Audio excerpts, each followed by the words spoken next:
We're live. Ladies and gentlemen, boys and girls, and those of you still on the fence, welcome back to another episode of Derailed, courtesy of Archaic Skids. I'm, of course, your host, Archaic Skids. We have Liberty Down Under and the hairy-chested Libertarian with us. We are going to be discussing the drug war from a Christian Libertarian standpoint on today's show. So I will introduce first Liberty Down Under. What's up, my brother? Tell people who you are. Hey, I'm good. How are you? It's not exactly who you are, but all right. Hey, I'm an Australian libertarian. I'm an Australian libertarian on Twitter. Probably the only one out there. Who's also not allowed to own gel guns anymore. So there's that. No. That's important. As of July 3rd, Western Australia has banned all gel blasters. Because they look like firearms. Yeah. Like, let's don't train our cops better. Let's just ban things. The guns they look like are illegal. So you're saying that if they look like firearms that are illegal, that means the government's admitting that the gun ban's not working. Yeah, you would think, right? It also makes me wonder, like, the article I read that was like, cops won't know how to react. And I'm like, wait, so you're saying they're just going to start shooting at someone?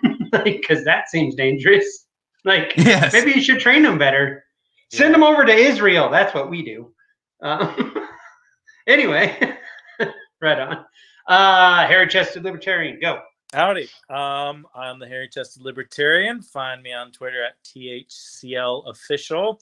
My day job, I write music for movies, TV, and albums. And then during the evening hours, I like to spread the message of liberty and the gospel of Jesus Christ. I like it. All right, we're jumping right in. So first question, and I'll let you guys paper, rock, scissors for who answers first. Is the drug war Christian?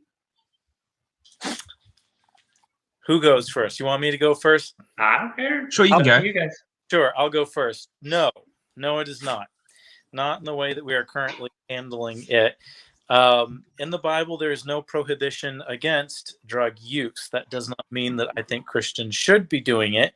But it is never wise, in a sense, for a state to try to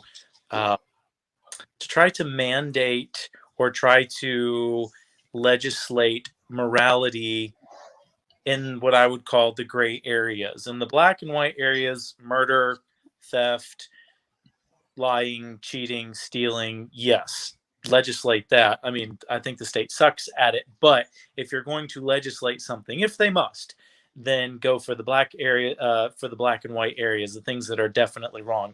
But in the areas of drug use, no, it's a gray area. So the drug war, if you will, is certainly not a biblical take on the problem. All right.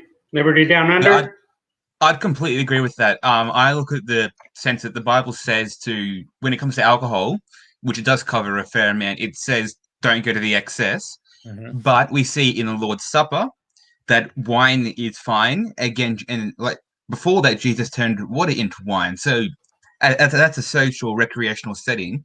So you can definitely see that when it comes to alcohol, although excess is bad, it's not the fact that you're drinking to the excess. It's the resulting behavior of it. But social and recreational use of alcohol is fine, and then we can apply that to all forms of similar substances. So drugs, smoking, etc. You can apply that to all that category of substance that's often seen as being bad in Christian circles. Although it says not to the excess, like medicinal use, for example, is perfectly fine in the Bible. It says to use alcohol to drink away your sorrows at one point. If you're in poverty, that's in Proverbs. Mm-hmm. So it definitely says that we can use alcohol. Yeah. And I apply it to the drugs as well. And yeah, and on that, I think that's a really interesting point. Of course, Jesus serving wine is a story we find in, I believe it's in Matthew. I believe that's the gospel that we find in the wedding at Canaan. Yeah. And when it describes this, the guests were already pretty sloshed by the point they got through the first, where they had served the good wine, and then they were freaking out because they're supposed to start with the bad wine and then go to the good wine, or start with the good wine. No, you start with good, then go to bad. Wine and then go to the bad. And so when Jesus served them wine, he was not serving wine to a completely uninebriated crowd at that point. So when you're looking at the verses on alcohol use in Scripture, when it says not to the excess, be not drunk with wine, whereas an excess, but be filled with the Spirit. It's Ephesians 5:18. It carries the connotation with it, sort of a long-term or an addictive use. And so using that principle, and you can find this principle elsewhere, basically don't be controlled by any substance, don't be controlled by anything. And that's where, as a Christian, again, I wouldn't want to legislate this, but as a Christian, when I'm convincing my fellow humanity not to do drugs, this would be, of all the health reasons, probably not to. This would be the Christian angle that I would take. Yes. I agree with that. So the initial start of the drug war was 1971. The DEA was actually formed in 1973. Now, history tells us that was actually a merger of a couple federal agencies combined into the Drug Enforcement Agency at the time. And realistically, it kind of really didn't do much for the next 6-7 years. It was, it seems to me like they were writing a bunch of crap, whatever. They weren't really doing much. 1980 is when it really sped up, and that was under Ronald Reagan, who decided to then shift efforts from either keeping drugs away from people or giving them treatment to criminalizing it to a point of imprisonment.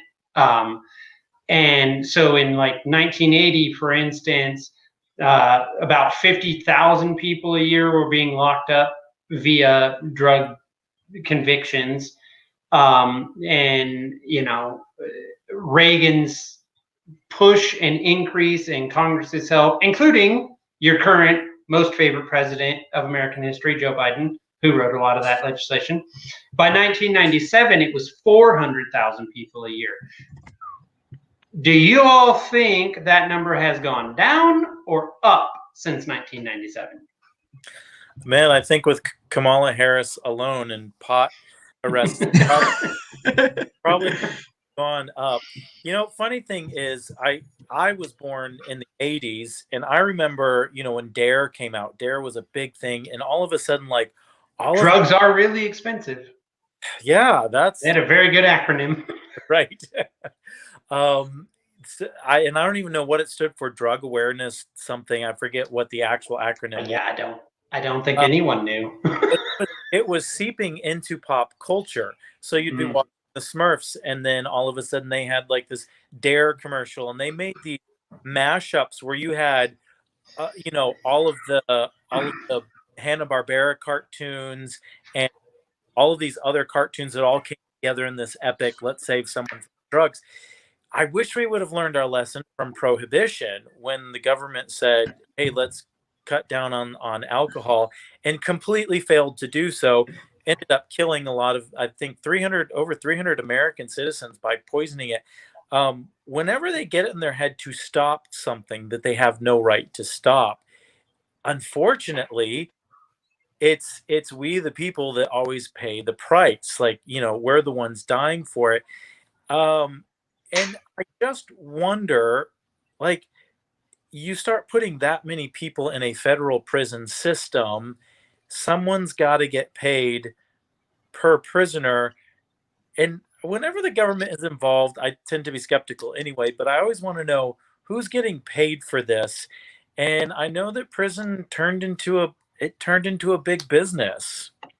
Well, there's a lot of for-profit prisons operating in the U.S., and that's one of those situations as libertarians that, I want to get both your thoughts on this, but generally speaking, I look at the private market as the better market. Yeah. not a big fan of private prisons, because what's a corporation want to garner? More profit. How would one do that? Lobby government to make more law, right? Stricter sentencing, things of this nature. Why would they do that? To lock up, because they need customers. Now, the state is the customer, but what is the product? The product is a prisoner, right? So they need those. Yeah. So what are your thoughts on that? Let's start with Liberty Down Under. Does the drug war, okay, from a libertarian standpoint, let's start there. Part A of the question, from a libertarian side, is incarcerating people for profit. First of all, we all know that's nonsense, right? And we shouldn't be doing it. But would the government do it without the for-profit model if these private corporations weren't going to their particular congressperson and being like, hey, man, you really got to help us out, man. We employ all these people. And then part B of that same question is, the drug war leads to incarceration, which in my opinion is enslavement. So that's, in my opinion, very anti-Christian. I want to get your thoughts on that. Yeah, so I'll address the second part of that first. So I want to share with you guys a bit of the Australian story on the drug wars, which most people don't know. So back in the 1870s, the Australian colonies started implementing laws on opium restriction because we had a lot of Chinese immigrants coming for the gold rushes in the mid 1800s. And then, however, despite that, between 1871 or 1872 and 1905, we saw a five-fold uptick in opium importing into Australia. So as a result, my state, Queensland, in 1897 passed the Aboriginal Protection and the Restriction of the Sale of Opium Act. And this basically meant that if you want to sell opium, you had to do it through a licensing system, which brought in around £30,000 for the government, which in today's money is $5.6 million US for licensing to sell opium. They were doing pretty good on that. So it prevented the Australian government, or the Queensland government at the time, used this act to arrest the Chinese people who were selling opium, but didn't use it to arrest the white Australians who were selling opium. And they needed the white Australians to sell opium because they actually used opium to open up Aboriginal communities to the rest of Australia. So what they did is they'd go in there and they'd pay Aboriginal workers in rum and in opium. Now, opium is what we did to our Indians. Good job. So that they were paying, they only paid in opium for the longest time, and then they brought in opium and rum, and eventually they phased out the opium. But so they basically used that to create a slave force in Australia. And slavery is definitely anti-Christian. On top of that, it was also inherently racist. As I said, they only persecuted the Chinese opium settlers, and as we know, all human beings are meant to be equal. So if you're being racist, it's not exactly equality. And then just a side note, fun fact, in 1901, they amended the act to prevent Chinese and Aboriginal people from marrying. So it's even more racist, although that's going out of the drugs and more into the Aboriginal protection side of the act. But definitely, drug wars are definitely not a Christian thing. Like they were basically used to create basically free labor without slavery. In fact, we have the two opium wars fought by the British against the Chinese, 1839 to 1842, and then 1856 to 1860, which were used to force China up to the opium trade because the Chinese government wanted to stop it because they saw what it was doing, but the British government intervened and forced them to open up and keep trading, and forced them to turn a trade deficit because they had to export so much opium. And they were suffering so much because of it. But I definitely see it as being a very anti-Christian policy, whether you look at it from the slavery perspective or the racist perspective, as you were saying before, poisoning people with alcohol in America, which was mostly African Americans that they were poisoning. So again, we see more racism there. So I definitely say that it's not a very Christian thing to do. And that's what you're saying on the prisoners as well.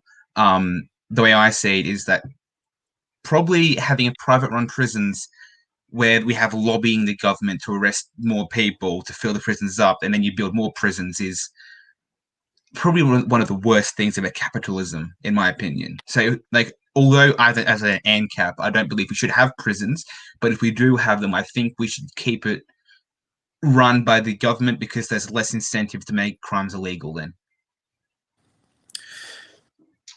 So yeah, on that one, I think I am going to clarify something, because in a quote unquote privately run prison, which just means that the state is not running it, the client is still the state. So it's not like you go to prison and your family has to pay for you. The government is still the one printing the money. Of course, they're the ones that are spending hours. So in a truly capitalistic system, it would be sort of like old school London, where if you are in prison, your family is required to bring you food. If they don't, you starve. They're required to, meet all of your needs. If you don't, you starve. That's a little unchristian too, in a way. I mean, I'm not going to be comfortable with just letting people starve to death. Just saying. Well, and there were also charities that were started, I believe, to help with that. I'm not saying, what I'm saying is, I don't know that having a state-funded, quote-unquote, private prison would also be a good definition of a capitalistic system as far as prisons were concerned.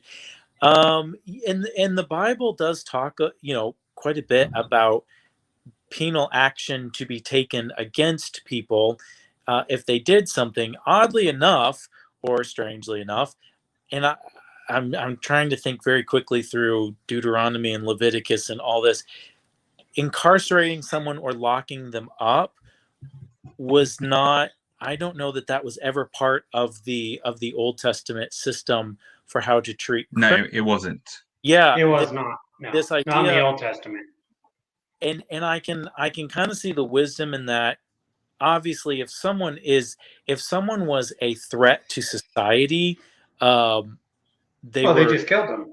Yeah, they were disposed of. Other than that, it's cheaper. Yeah, it is. Yeah. But there was a sense where if your issue was just a character issue, you were required to work it out. Like, you were required to get over it.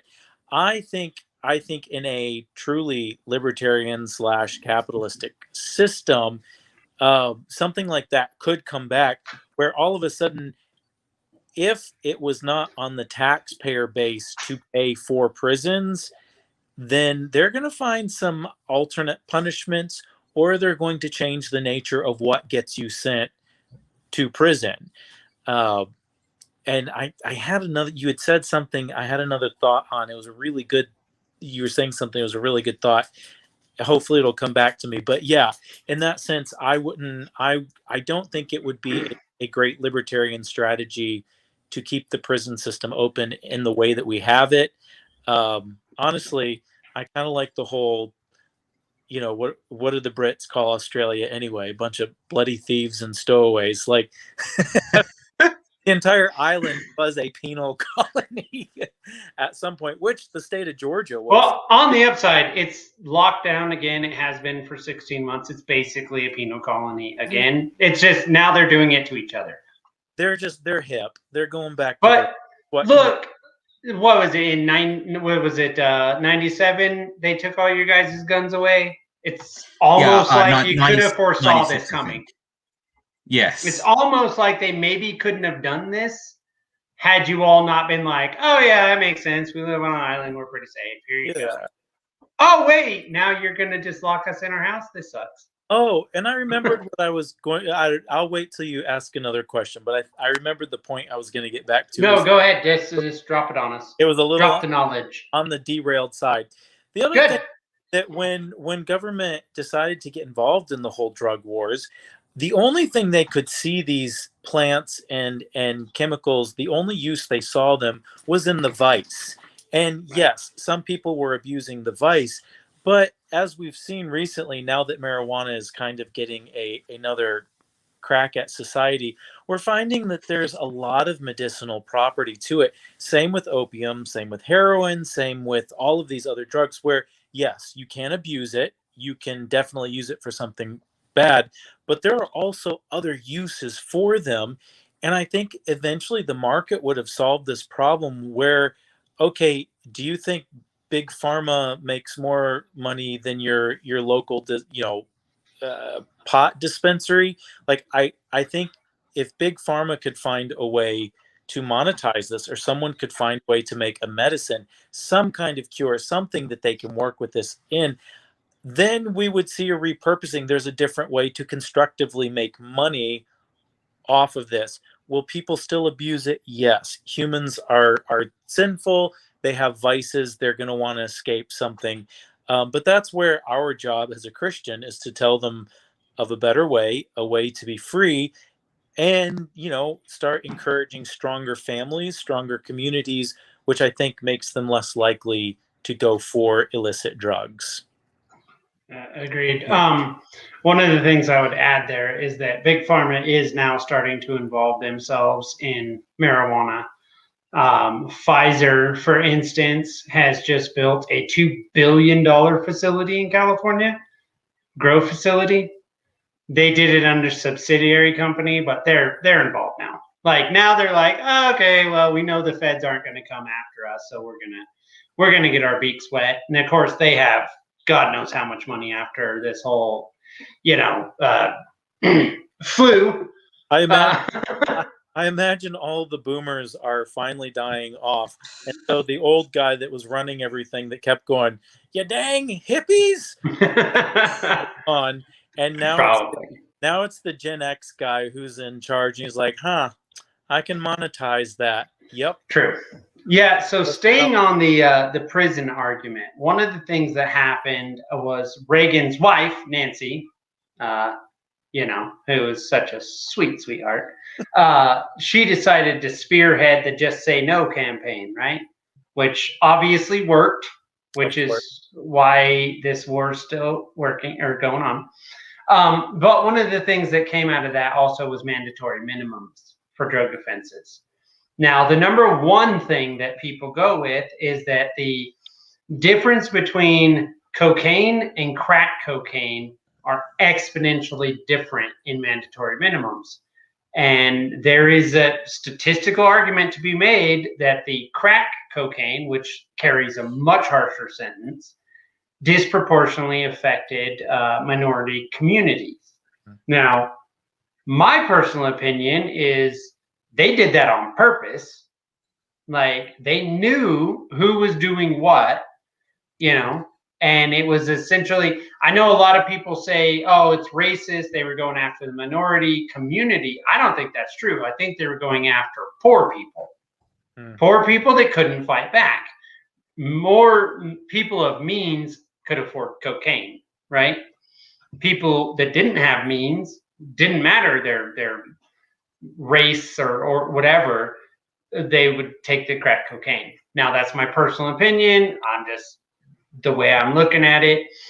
But the mandatory minimum situation was, at least in the drug war, is probably one of the most idiotic things politicians have ever pulled off in any circumstance. When you have very violent crimes that don't have mandatory minimums, right? But then very minimal drug crimes that do, is just baffling to me. It's confusing beyond get up. But from a Christian perspective, just looking at it from that, and this is my question, from a Christian perspective, is any one crime in the drug world, as far as consumption or purchase or sell of any narcotic, any drug of any kind, that mind-altering drug, any worse than any other drug? Just as a Christian, how would you see that? Is pot worse than crack? Is crack worse than heroin? Is like whatever? Just I'd from this no. side. Okay, go ahead. I'd say no, because so we're saying that these are vices, and to God, all sins are equal. He doesn't have a ranking system.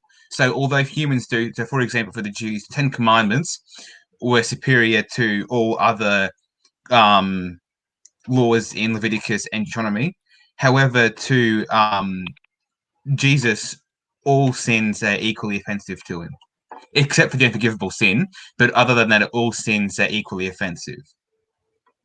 Well, the So unforgivable sin is because you can't ask for forgiveness yes, because you're dead. Just saying. yes.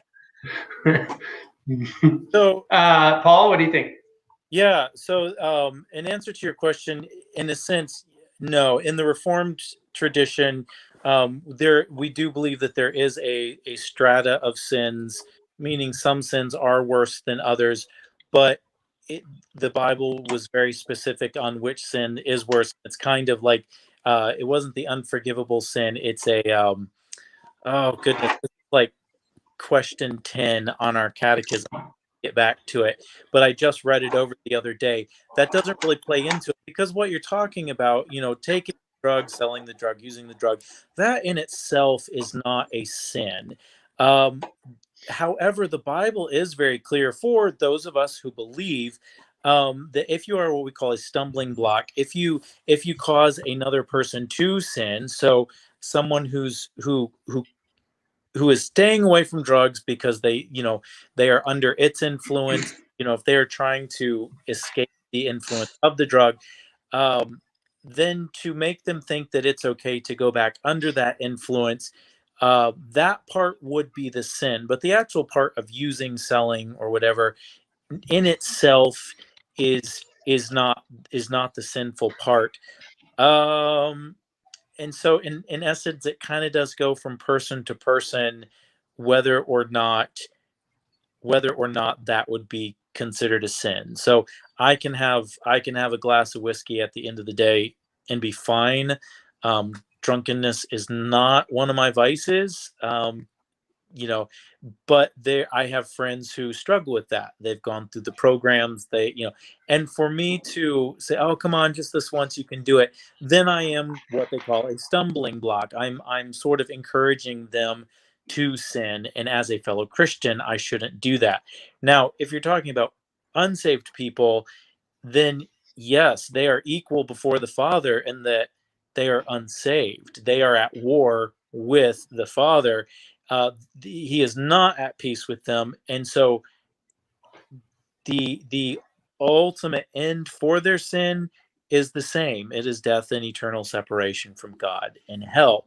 So you could convince them to not do drugs all day long, but if they die without accepting Christ as their savior, you've basically done nothing. It's now a guy who hasn't done drugs in hell rather than the guy who has done drugs there. Right. Well, yeah, we see it. I think it's two Timothy 3:5, where Paul writes that like even if you act in the most godly way, if you don't accept God as Jesus as your savior, then there's no point acting in a Christian way. Right. Yeah. Yeah. So like, even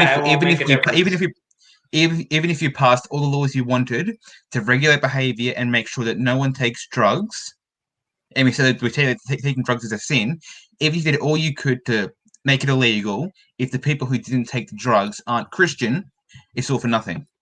Well, and even to go further, the Bible's very clear that on the day of judgment, there will be many who say, who said, Lord, Lord, I prophesied in your name. I did works and wonders in your name.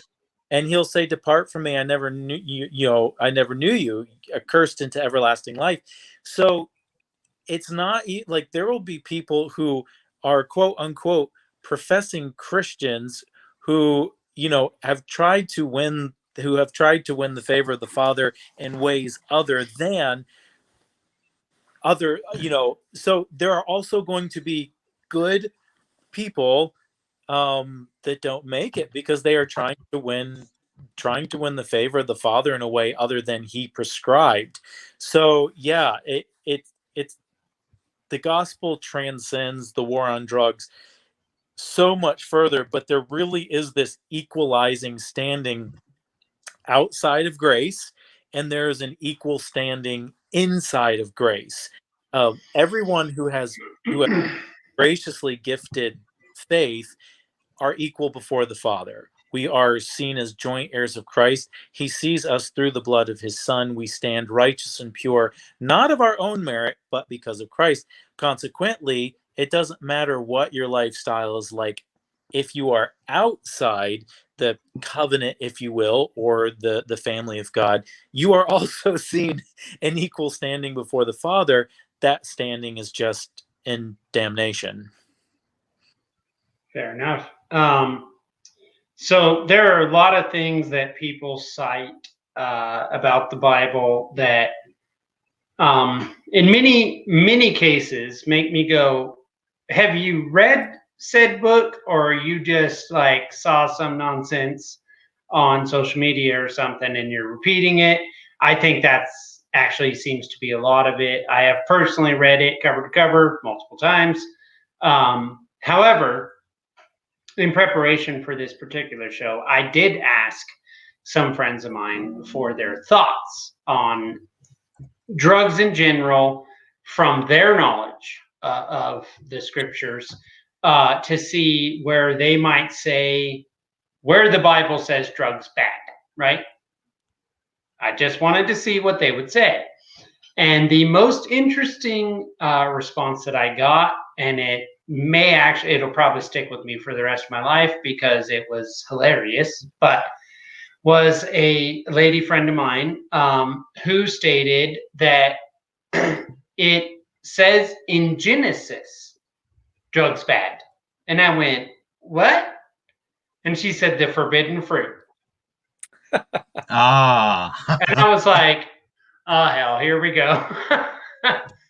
But, I mean, there is an argument to be made on her side of it, right? That it's true. Like, there was some plant you're not supposed to partake. They did, and they were cast out. Now, she's looking at that the Bible proved that drugs bad because of Genesis. Now, I'm looking at it like, that's not how I see it. But it's not about what I see, it's about what you guys see. So I want to bring that to you. Let's start with Paul. Yeah, so in that case, I think she's misunderstanding the point of that passage. The tree of the knowledge of good and evil that they ate about, it was not the actual fruit that had any power to it. It was the fact that they were supposed to obey God.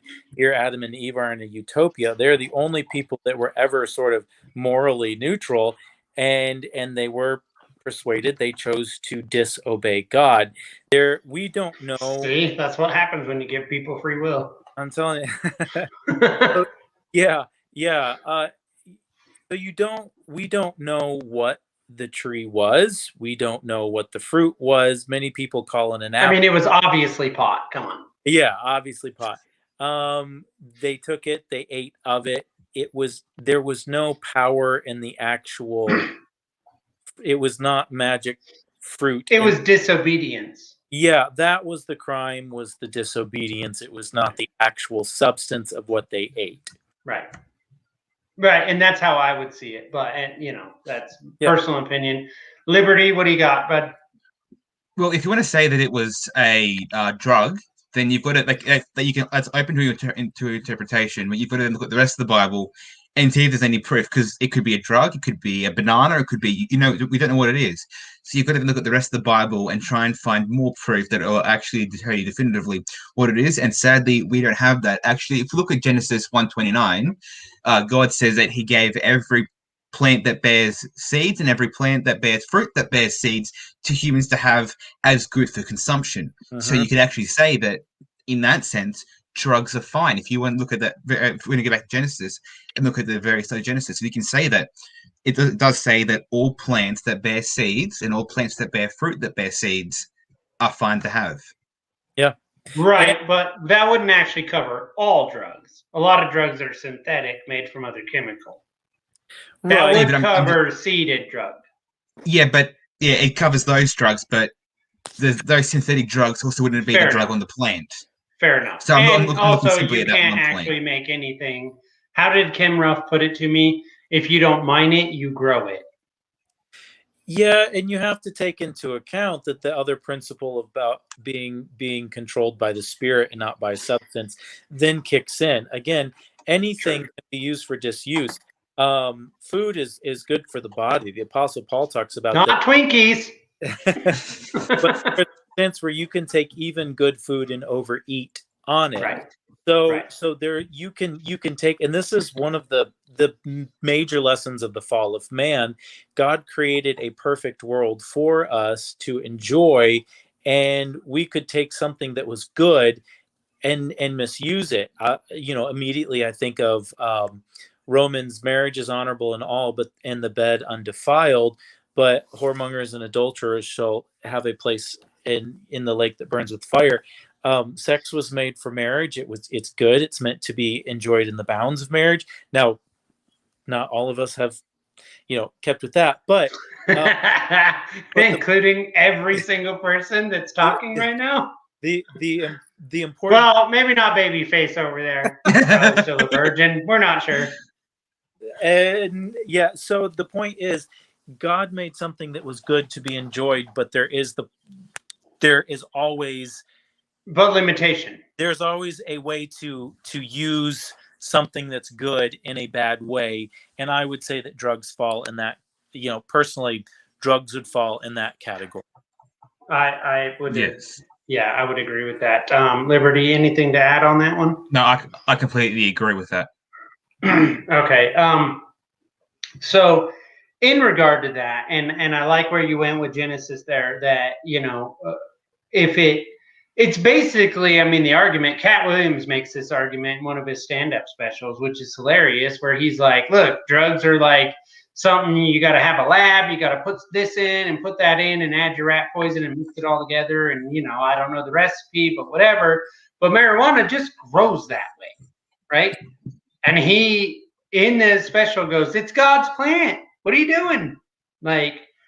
Which is kind of funny, because a lot of people, especially on the more right-leaning side, let's call it that, as to not throw any specific people or group under the bus, they look at marijuana as a gateway drug, which is one of the most ridiculous things I've ever heard. I started hearing it as a child. It's a gateway drug. If you smoke marijuana, you're eventually going to be addicted to heroin, which obviously is completely nonsense, and it doesn't make there's no basis in fact in this argument. However, I look at it from a perspective of wine, right? This is my personal opinion, so I'm going to add my opinion, and then I have a question. My opinion is that wine is made of grapes, or I know they're monkeying around with it these days, but generally it was always made of grapes. You'd have a vineyard, they crush them, they ferment them, boom, you're hammered. It's all good. Whatever. Marijuana is this plant. You pull the flower off, you mush it up, pick out the seeds and stems, stick it in a whatever, smoke it, you're hammered. Cool, whatever, right? Specific mushrooms, you eat them, you're high as shit, you see aliens, maybe you see God, we don't even know. It's all good. I don't personally know, because I've never done it. Maybe you see God, I don't know. My point being is that I think a lot of the drug war, from the Christian side of the argument, and I don't know that libertarians are that much different, because I've encountered a lot of libertarians that are okay with the drug war to a point, like for essentially anything other than pot. They're okay with everything, or they're okay with pot, but they're basically against everything else. So my question is, if manufacturing is required at a chemical level, right? So say heroin, cocaine, all these other drugs that you can't, it doesn't just grow that way, right? And you have to actually really industrialize your circumstance. Is there a difference to you from the libertarian and or Christian side of those particular drugs, as opposed to, say, mushrooms or marijuana or drugs that you quite literally could technically just find somewhere and use. We'll start with Liberty.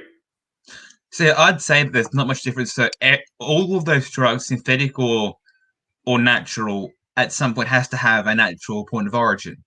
So, for example, cocaine, although largely manufactured, comes from the coca plant.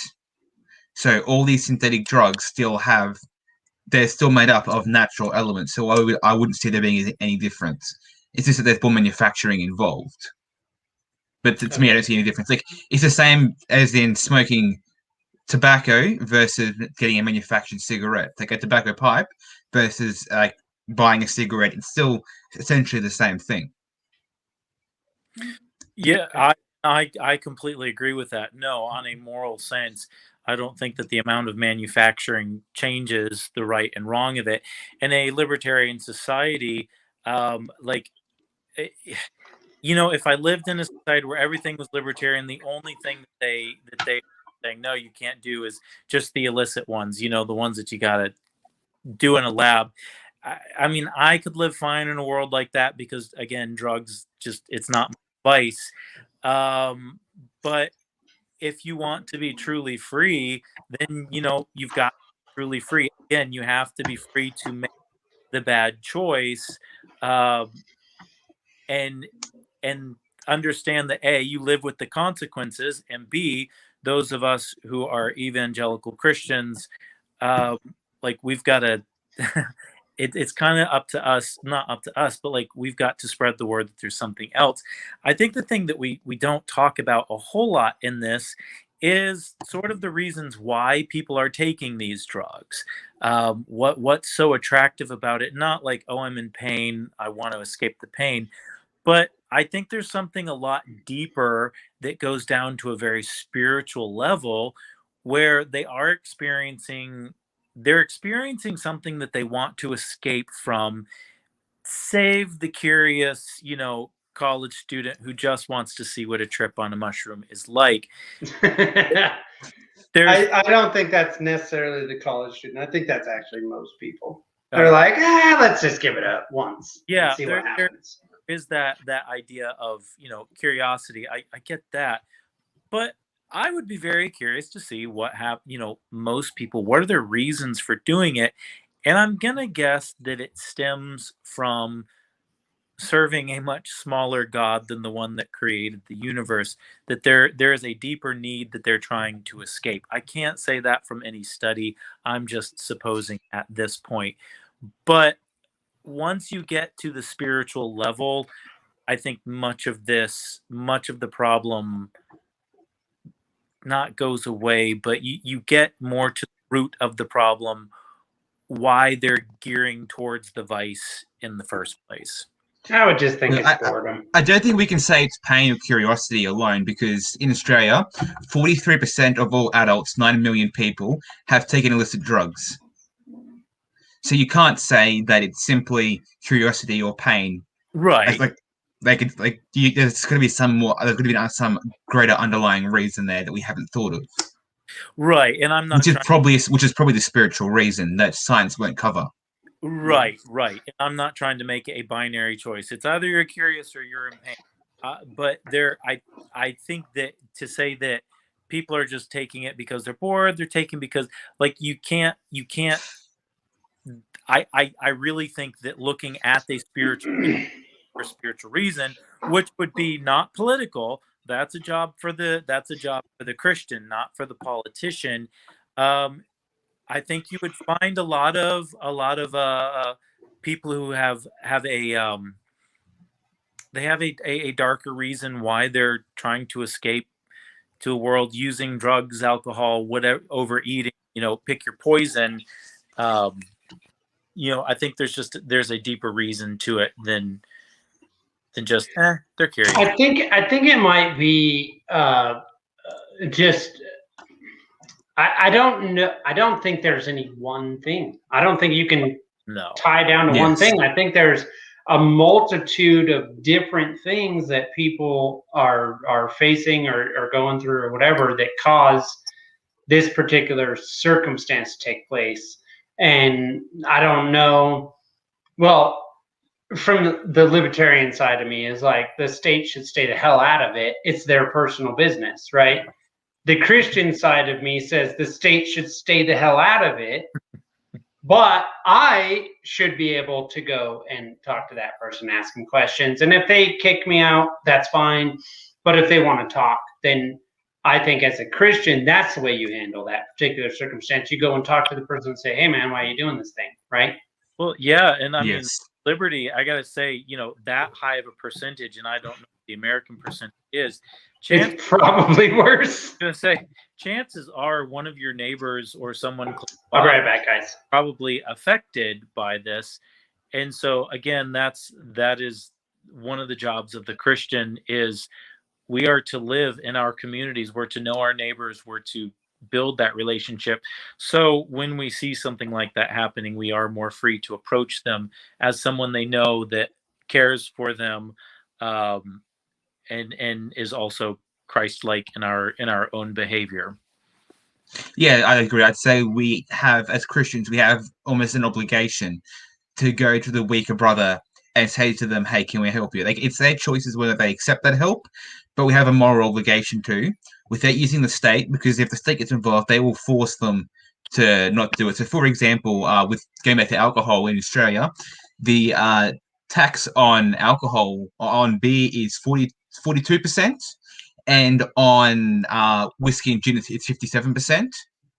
So when the state so we've got the fourth highest beer tax and the third highest gin and whiskey tax. So when the government gets involved in that, they'll obviously try and tax it. I think cigarettes is 12-13% of tax. So whenever the government gets involved, their first solution is just tax it. Whereas for Christians, we can go to the person, go one-on-one, and say, hey, how can I help you? Have an intervention if need be, and talk to them as their friend, as their neighbor. Well, yeah, and that would be the difference, and I think you might agree with it. The government doesn't care about your spiritual being. They care about compliance. That's it. They just want you to follow the rule. Whereas we talked about before, we know that you can follow the rules and still die and spend an eternity in hell. As Christians, we are concerned with your spiritual well-being. Yes, so true.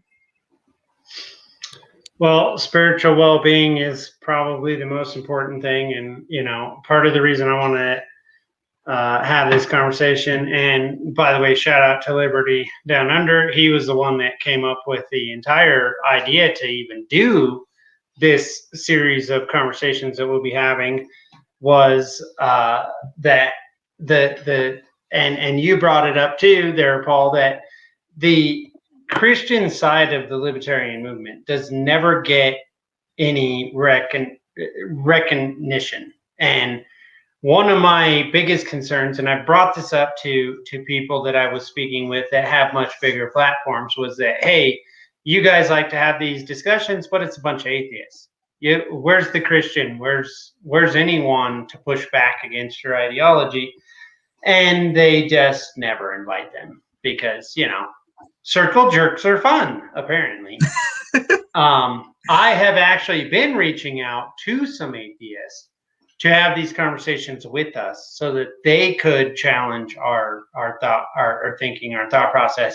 Also, I've reached out to Democrats and Republicans. We'll see how that goes. I'm guessing not that well. Yeah. That said, so I just looked up, and it's kind of disgusting to me. Since 1971, 31,400,000 Americans, just Americans. So I don't know what's going on in Australia, Britain, wherever else the drug war is going on, but Americans, 31,400,000, have been incarcerated for drug offenses since 1971.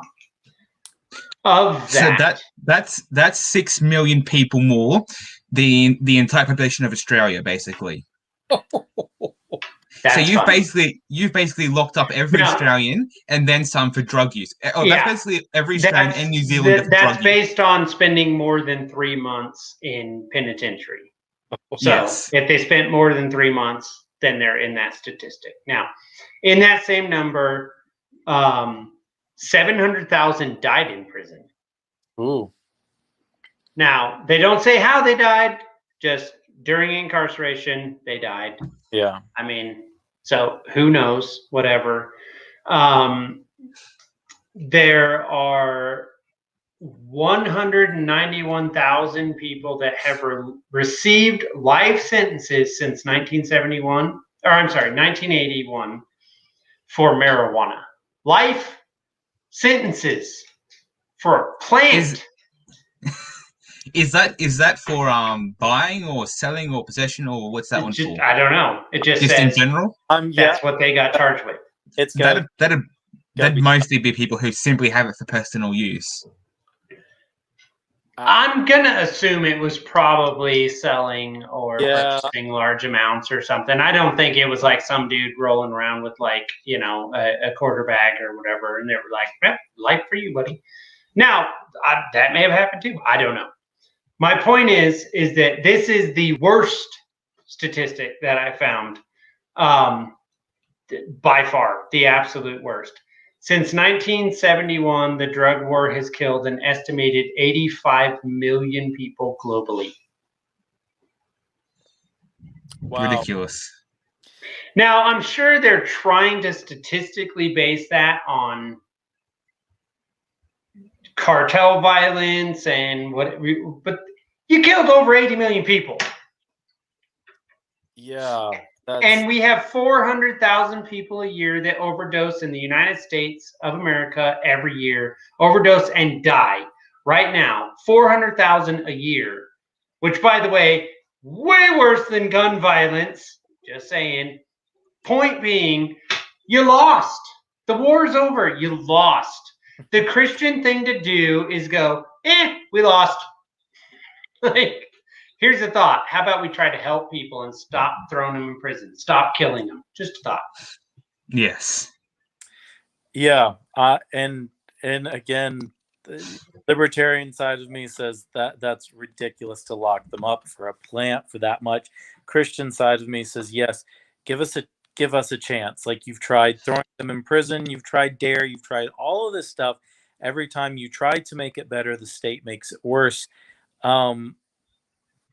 Let's try something else, you know, and it doesn't have to be politically mandated, but just let us try. And I know there are a lot of prison ministries out there that have some pretty great stories, but talk about ruining someone's life forever. I mean, that's on their record forever and ever. The odd part about it is, you know, I grew up in a Republican household, and when all the laws were coming, the 3 strikes out and the minimum, you know, the drug thing, like we applauded that in the household, because in a sense, you know, we viewed drugs as a sin, and it just looked like the government was doing the work of the Lord, sort of a thing. Yeah, which, you know, no time in history the government doing the work of the Lord was ever ended up well for anybody. But I think too, if you're going to reach out and try to get some of the people on the right, especially in the Republican side, from a spiritual standpoint, you have to take them back to the very beginning and talk about what is sin, what does the Bible say sin is, what is the Christian response to it, and even the whole concept, and I never thought about it until tonight, that like locking someone up was not an answer that even God prescribed for those who, you know, who broke the law. And I think because there is a sense of the government has a responsibility to legislate morality. I'm talking about, you know, the right, the Republican, the religious side of that. If you want to change their mind on it, you do have to enlighten them as to the spiritual side of drug use, and to see the utter devastation and the loss of the drug war. I think if you can attach spirituality and money to it, you've got a good case to draw them over. I don't know about Democrats. They got a lot of problems. Democrats you attack from emotional side. That's the only way I can do it. That's the only way I can see it, and it's only because that's what they do. It's never about like what makes sense. It's about what feels good. Yeah. So you have to attack them from that side, like make them feel bad for their numbskull ideas. Yeah. But as far as the Republican side, I mean, it's to me, it's pretty simple when they're like, oh, well, they deserve it. They're a criminal. Go, let those who are without sin cast the first stone. Just saying. And because if they're like, well, then I'll cast the stone, be like, well, enjoy hell because you're also a liar. You know what I mean? Yeah, even though that particular example was dealing with adultery. Doesn't matter. Doesn't matter. It works for everything, in my opinion. Well, if anything, the fact that it deals with adultery means it should apply even more so to drugs, because to humans who are fallen, adultery is worse than drug is, because adultery is one of the 10 Commandments. Thou shalt not commit adultery. So, if anything, it should be even more applicable to drugs. It says, "Thou shalt not do drugs." Yes, exactly. Yeah. So, if anything, it should be more applicable. It does say you shouldn't be gluttonous, so there's that. Yeah. So you shouldn't be a pothead, but you can do pot. That's fine. Yeah, again, that's excess, not consumption itself. Right. We've got to be careful making that distinction. Right. Yeah, I agree with that. Yeah. Go ahead, Paul. Sorry. No, I was just, and again, it comes back to Ephesians 5:18. Be not drunk with wine wherein is excess, but be filled with the Spirit. Some translations even have a little addendum. I don't know how true to the text it is. Be not drunk with wine, for it will ruin your life. Like it comes out there and says that. But the text that I learned did not have it in there. But the concept is, don't be ruled by anything but the Spirit. Be Spirit-filled. Have the Spirit in your life. And this, of course, was speaking to Christians. For people who are not Christians, there are some good reasons to not be on drugs. There are some good reasons to not be ruled by the excess of it. I would, of course, love to tell you about spiritual reasons why not. But even if you are not a Christian, there are still some very solid arguments as to why, you probably shouldn't do heroin recreationally. I think there's some very convincing arguments out there. But again, it shouldn't be the government making those arguments, because I promise you, if you want something to suck and you want it to fail, put the government on it. 1971 till now, it's really going well. Well, even the Bible is based on free will, so the government forcing you to not take drugs isn't really. It doesn't prove you're a moral person, because you don't have the ability to make the moral choice to take drugs or not. So you're not proving your moral worth. Right. True. I look at it. What's really hilarious is that in 1971, the Libertarian Party got, put together. And also in 1971, the drug war started. Almost like maybe those two things had something to do with each other. Just saying. Well, and unfortunately, that's 50 years later, we're still in this mess.